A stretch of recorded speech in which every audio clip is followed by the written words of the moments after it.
যে আল্লাহকে বিশ্বাস করে না তাকে অভিনন্দন জানাবো আমি তাকে অভিনন্দন জানাবো, কারণ পৃথিবীর বেশিরভাগ মানুষই অন্ধভাবে বিশ্বাস করে। বেশিরভাগ ক্ষেত্রে কেউ হিন্দু কারণ তার বাবা হিন্দু, কেউ খ্রিস্টান কারণ তার বাবা খ্রিস্টান। আমাদের অনেকে মুসলিম কারণ বাবা মুসলিম। আর এই নাস্তিক ভাবছে সেও একটা ধর্মীয় পরিচয়ে বড় হয়েছে, কিন্তু তার মনে হয়েছে যে তার বাবা যে ঈশ্বরের পূজা করে সেটা আসলে কোনো ঈশ্বর না, তাই ঈশ্বরকে অস্বীকার করে। আমি তাকে অভিনন্দন জানাবো, কারণ সে ইসলামিক শাহাদা, ইসলামী ধর্মবিশ্বাসের প্রথম অংশটা মেনে নিয়েছে, লা ইলাহা, কোনো উপাস্য নেই। এখন থেকে বলাতে হবে ইল্লাল্লাহ, সেটা আমি করতে পারবো ইনশাল্লাহ। তাকে অভিনন্দন জানাবো তার কারণ সে ইসলামী ধর্মবিশ্বাসের প্রথম অংশটা মেনে নিয়েছে, লা ইলাহা। আল্লাহ পবিত্র কোরআনে বলেছেন,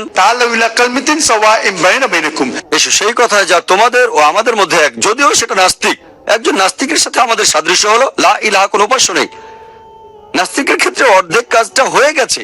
এবারে অন্যান্য অমুসলিম যারা ভুল ঈশ্বরের উপাসনা করে, প্রথমে তাদের বোঝাতে হবে তারা যে ঈশ্বরের পূজা করে সেটা আসলে কোনো ঈশ্বর না, তারপর তাদের সামনে আল্লাহ তাআলার অস্তিত্ব প্রমাণ করতে হবে। এখানে অর্ধেক কাজ তো হয়ে গেছে, সে অলরেডি বলেছে লা ইলাহা, কোনো উপাস্য নেই। এখন থেকে বোঝাতে হবে ইল্লাল্লাহ, আল্লাহ ছাড়া, সেটা আমি করবো ইনশাল্লাহ। আমার অর্ধেক কাজ তো।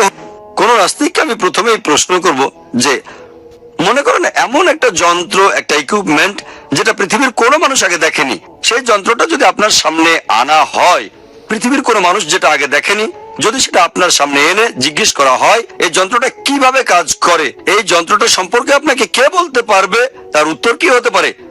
সে হয়তো বলবে স্রষ্টা, বলবে উৎপাদনকারী, অথবা প্রস্তুতকারী, অথবা আবিষ্কারক, এরকমই কিছু একটা। সেই উত্তরটা আপনি মনে রাখেন। সে হয়তো বলবে স্রষ্টা, উৎপাদনকারী, কারিগর, আবিষ্কারক, প্রস্তুতকারী, এইরকমই কিছু বলবে। উত্তরটা মনে রাখেন। পরের প্রশ্ন করেন, আমাদের এই বিশ্ব কিভাবে সৃষ্টি হয়েছে? সে বলবে বেশিরভাগ নাস্তিকই বিশ্বাস করে যে তারা বিজ্ঞান সম্পর্কে অনেক বেশি জানে, তারা খুবই উন্নত, এজন্যই তারা নাস্তিক হয়েছে। সে নাস্তিক আপনাকে বলবে প্রথমে আমাদের বিশ্ব ছিল ছোট্ট একটা বিন্দু, তারপর সেখানে একটা বিস্ফোরণ হলো, বিগ ব্যাং। সেখান থেকেই সৃষ্টি হলো গ্যালাক্সি, নক্ষত্র, তারপর গ্রহ, এই পৃথিবী, তারপর সূর্য, তারপর চাঁদ, মহাবিশ্ব, এভাবে সৃষ্টি হয়েছে। এটাকে বলা হয় বিগ ব্যাং। কতদিন আগে জেনেছি? সে নাস্তিক বলবে এটা কয়েকদিন আগে, 40-50 বছর আগে। বিজ্ঞান যেটা জেনেছে 40 বা 50 বছর আগে, পবিত্র কোরআন সেটা বলে গেছে 1400 বছর আগে। সূরা আম্বিয়ার 30 নম্বর আয়াতে উল্লেখ আছে, আল্লাহ বলেছেন, অবিশ্বাসীরা কি দেখে না আকাশমণ্ডলে ও পৃথিবী মিশে ছিল, আমি তাদের পৃথক করে দিলাম। আল্লাহ বলেছেন, অবিশ্বাসীরা কি দেখে না আকাশমণ্ডলী আর পৃথিবী মিশে ছিল, আমি তাদের আলাদা করে দিলাম। বিজ্ঞানীরা এখন বিগ ব্যাং এর যে কথা বলে, কোরআনে সে কথাটা সংক্ষেপে বলা হয়েছে। কোরআনে 1400 বছর আগে এই কথাটা কে বলতে পারেন? এই বিগ ব্যাং এর ব্যাপারে যেটা বিজ্ঞান কিছুদিন আগে জেনেছে, সেটা হয়তো বলবে হঠাৎ করে মিলে গেছে, তর্ক করবেন না। পরের প্রশ্ন চলে যান, আমাদের পৃথিবীর আকারটা কেমন? সে বলবে আগে আমরা মনে করতাম পৃথিবী সমতল, কিছুদিন আগে জানতে পেরেছি যে কিছুদিন 200-300 বছর আগে এখন আমরা জানতে পেরেছি পৃথিবী বর্তুলাকার। প্রথম যিনি এটা আবিষ্কার করেন তিনি হলেন স্যার ফ্রান্সিস ড্রেক। তিনি 1577 সালে জাহাজে করে পুরো পৃথিবী ঘুরে আসেন। বিজ্ঞান যেটা জানতে পেরেছে 1577 সালে, পবিত্র কোরআন সেটা 1400 বছর আগেই বলে দিয়েছে। সূরা নাজিয়াতের 30 নম্বর আয়াতে উল্লেখ করা হয়েছে, বলা হয়েছে, এবং তিনি পৃথিবীকে বানিয়েছেন ডিম্বাকৃতি। এই আরবি শব্দ দাহা এর একটা অর্থ বিস্তৃত, আরেকটা অর্থ, এই শব্দটা এসেছে আরবি দুইয়া থেকে, যার অর্থ ডিম। এখন আমরা জানি যে পৃথিবী বলের মতো গোলাকার নয়, এটা পূর্ব পশ্চিমে কিছুটা চাপা, তার মানে বর্তুলাকার। এই আরবি শব্দ দুইয়া, এটা কোনো সাধারণ ডিমকে বোঝাচ্ছে না, এটা আসলে বোঝাচ্ছে উট পাখির ডিমকে। তাহলে পৃথিবী যে বর্তুলাকার, এটা কোরআন 1400 বছর আগেই বলে দিয়েছে। এভাবে কে বলতে পারেন? সে নাস্তিক তখন বলতে পারে হয়তো আপনাদের নবী মুহাম্মদ সাল্লাল্লাহু আলাইহি ওয়াসাল্লাম খুব বুদ্ধিমান ছিলেন। তর্ক করবেন না, বলে যান। তারপর বলবেন চাঁদের যে আলো, এটা কি নিজস্ব আলো নাকি প্রতিফলন? সে তখন বলবে আমরা আগে ভাবতাম চাঁদের আলোটা নিজস্ব আলো, কিছুদিন আগে 200-300 বছর আগে আমরা জানতে পেরেছি চাঁদের আলোটা তার নিজস্ব আলো না, এটা প্রতিফলিত আলো। পবিত্র কোরআনের সূরা ফুরকানের 61 নম্বর আয়াতে উল্লেখ করা হয়েছে 1400 বছর আগে যে তিনি কত মহান, যিনি নবমণ্ডলের সৃষ্টি করেছেন রাশিচক্র এবং সেখানে স্থাপন করেছেন প্রদীপ, সূর্য যার রয়েছে নিজস্ব আলো, আর চাঁদ যার রয়েছে প্রতিফলিত আলো। চাঁদের আলো বোঝাতে যে শব্দটা ব্যবহার করা হয়েছে সেটা সবসময় নূর অথবা মুনির, প্রতিফলিত আলো বা ধার করা আলো। সূর্যের আলোকে বোঝাতে এই শব্দ ব্যবহার করা হয়নি, সেখানে বলা হচ্ছে সিরাজ, ওয়াহাজ বা দিয়া। পবিত্র কোরআনে 1400 বছর আগে কে কথা বলতে পারে যে চাঁদের আলোটা প্রতিফলিত আলো, তার নিজস্ব আলো না? সে নাস্তিক হয়তো কিছুক্ষণ চুপ করে থেকে বলবে আপনাদের নবীজি আসলেই অনেক বুদ্ধিমান, তর্ক করবেন না। পরের প্রশ্ন চলে যান। আমি যখন স্কুলে ছিলাম তখন ভূগোলের বইতে পড়েছিলাম সূর্য তার নিজ অক্ষের চারপাশে আবর্তিত হয় না, প্রদক্ষিণ করে। সে নাস্তিক বলতে পারে এই কথা কি আপনাদের কোরআনে লেখা আছে? আমি বলবো না, এটা আমি স্কুলে পড়েছিলাম। পবিত্র কোরআনে সূরা আম্বিয়ার 33 নম্বর আয়াতে উল্লেখ করা হয়েছে, হুয়াল্লাযী খালাকাল লাইলা ওয়ান নাহারা, আল্লাহ সৃষ্টি করেছেন রাত এবং দিন, ওয়া শামসা ওয়াল কামার, সূর্য এবং চাঁদ, কুল্লুন ফি ফালাকিন ইয়াসবাহুন, প্রত্যেকেই তার নিজ কক্ষপথে বিচরণ করে। এখানে যে আরবি শব্দটা সেটা ইয়াজবাহুন, এটা দিয়ে চলন্ত কোনো কিছুর গতিকে বোঝানো হচ্ছে। আর শব্দটা যদি গ্রহ নক্ষত্রের বেলায় করা হয়, তার মানে প্রদক্ষিণ করার পাশাপাশি তারা নিজ অক্ষের চারপাশে আবর্তিত হচ্ছে। আধুনিক যন্ত্রপাতির সাহায্যে আমরা টেবিলের উপরে সূর্যের একটা ইমেজ আনতে পারি, সেখানে দেখবেন কিছু কালো স্পট, আর স্পট গুলো আনুমানিক 25 দিনে পুরো আবর্তিত হয়ে আগের জায়গায় ফিরে আসে। তার মানে নিজ অক্ষের চারপাশে ঘুরে আসতে সূর্যের আনুমানিক 25 দিন লাগে। 1400 বছর আগে কে এই কথাটা বলে দিতে পারেন? আমি যখন স্কুলে ছিলাম, এখন থেকে 25 বছর আগে, তখন পড়েছিলাম যে সূর্য তার নিজ অক্ষের চারপাশে আবর্তন করে না। আর কোরআন 1400 বছর আগে এই কথা বলে গেছে, সূর্য প্রদক্ষিণ করে, আবর্তিতও হয়। কোরআন এই কথাটা কে বলতে পারে? তখন সে চুপ করে থাকবে। এভাবে আপনি জ্যোতির্বিদ্যা নিয়ে আরো অনেক কথা বলে যেতে পারেন। এরপর আপনি নাস্তিককে বলবেন হাইড্রোলজি সম্পর্কে। আমরা স্কুলে পড়েছি কিভাবে পানি বাষ্পে পরিণত হয়, সেগুলো মেঘ হয়ে যায়, মেঘগুলো নিচের দিকে নেমে আসে, তারপর বৃষ্টি হয়ে মাটিতে পড়ে, এভাবে পানিচক্র শেষ হয়। 1580 সালে স্যার বার্নার্ড প্যালিসি প্রথম এই পানিচক্র সম্পর্কে বর্ণনা দেন। তার আগে জানতামই না। কোরআনে পানিচক্রের ব্যাপারে বিস্তারিত বলা আছে, পানি বাষ্প হয়ে যায়, মেঘে পরিণত হয়, জোড়া লাগে, নিচের দিকে নেমে আসে, তারপর বৃষ্টি হয়। পবিত্র কোরআনে এই কথাগুলো অনেকবার আছে।